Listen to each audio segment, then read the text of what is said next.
Joint families का system ख़त्म हो चुका है। कोई भी चीज़ होती है ना, बस अब अभी हम ये गूगल करके देख लेंगे। ये पहला महीना बहुत अहम होता है। बच्चे को डकार ज़रूर दिलवाएं जब वो छोटा है। सर्दी और गर्मी से बचाना बहुत ज़रूरी है।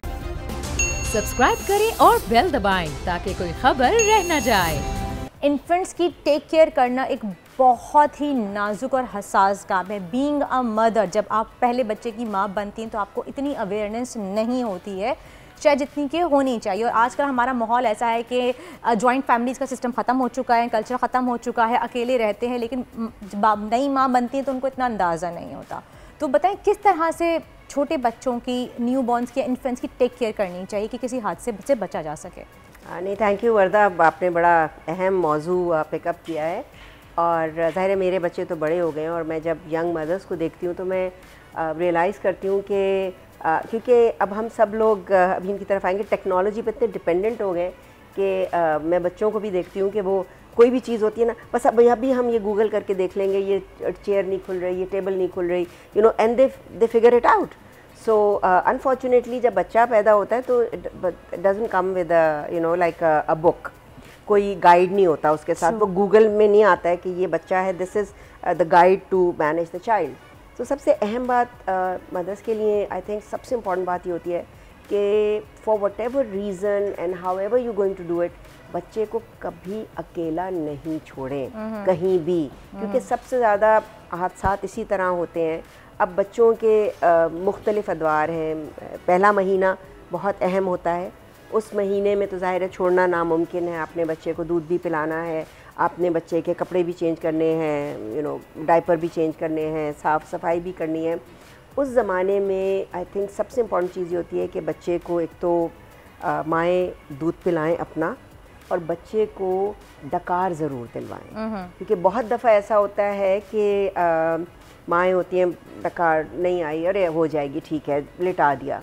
अब वो बच्चा लेट गया, वो उल्टा हो गया और बच्चा फिर रिगर्जिटेट कर जाता है। जब वो दूध जब आता है या डकार लेना वो चाहता है और नहीं आता है तो वो सांस की नाली में चला जाता है। और उसके बाद कई दफ़ा और हादसात होते हैं, बिल्कुल हादसात होते हैं। फिर ऐसे मौक़ों के ऊपर जब हो गया हादसा तो हो गया। सो चाहे कितनी देर लगे, हिम्मत रखें, हौसला रखें और बच्चे को डकार ज़रूर दिलवाएं जब वो छोटा है। दूसरा, एक सवाल यहाँ पे, अगर डकार सपोज नहीं आती और बच्चा सो जाता है तो क्या उसको करवट चलाना चाहिए? हाँ। या किस तरह तरीका क्या है ताकि हादसे से बचा जा सके? अगर बहुत देर हो गई है, डकार नहीं आई, हो सकता है उसने डकार ले लियो, आपने सुने ना, तो आप उसको उल्टा ना लेटाएं और बिल्कुल सीधा भी ना लेटाएं, करवट से लेटाएं। तो उसमें चांस ये होता है कि अगर आएगा भी या रिगर्जिटेट भी करेगा तो बाहर निकल जाएगा। बच्चे की आंख खुलेगी, एकदम खांसी करेगा तो आप उठा लेंगे। They would be time for you to manage it. तो ये बहुत इंपॉर्टेंट चीज़ होती है। फिर उन बच्चों का ना टेम्परेचर मेंटेन करना भी बहुत ज़रूरी होता है। बच्चे बहुत जल्दी, उनकी स्किन बहुत लाइट होती है, लाइक जब दुनिया में आते हैं पहले ही घबराए हुए होते हैं कि हम कहाँ आ गए। तो उनके लिए सर्दी और गर्मी से बचाना बहुत ज़रूरी है। हमें लगता है कि हमें तो गर्मी लग रही है, लेकिन उससे बच्चे को नहीं लग रही होगी। बच्चे के लिए ज़रूरी होता है कि आप उसका टेम्परेचर, जो बॉडी का टेम्परेचर है, उसको मेंटेन करें हर हालत में। उस ज़माने में जैसे आपने जिक्र किया, नहलाने वाला, ऑब्वियसली इतना छोटा बच्चा है, नहलाते हुए सीधा रखें, अपने हाथ पे रखें। अगर माएँ हैं, फॉर एग्जांपल सिजेरियन हुआ है तो बैठने की मुश्किल है, तो लेटने में भी बहुत से डिफरेंट तरीके होते हैं जिससे आप बच्चे को अपना दूध पिला सकते हैं। वो ज़ाहिर है जब घर में कोई बड़ा होता है तो वो आपको बताया, डॉक्टर्स भी आजकल आपको गाइड कर देते हैं, नर्सेज भी काफ़ी गाइड कर रही होती हैं आपको। जब मैं इस्लामाबाद पहुंचूं जिहाद लड़ने के लिए, आपने सब दिन मेरे पास आ गया। इमरान खान के कंटेनर के करीब फायरिंग का वाकया पेश आया है।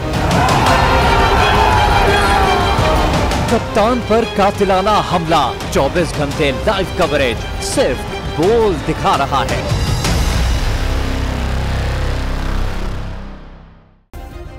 सब्सक्राइब करें और बेल दबाएं ताकि कोई खबर रह न जाए।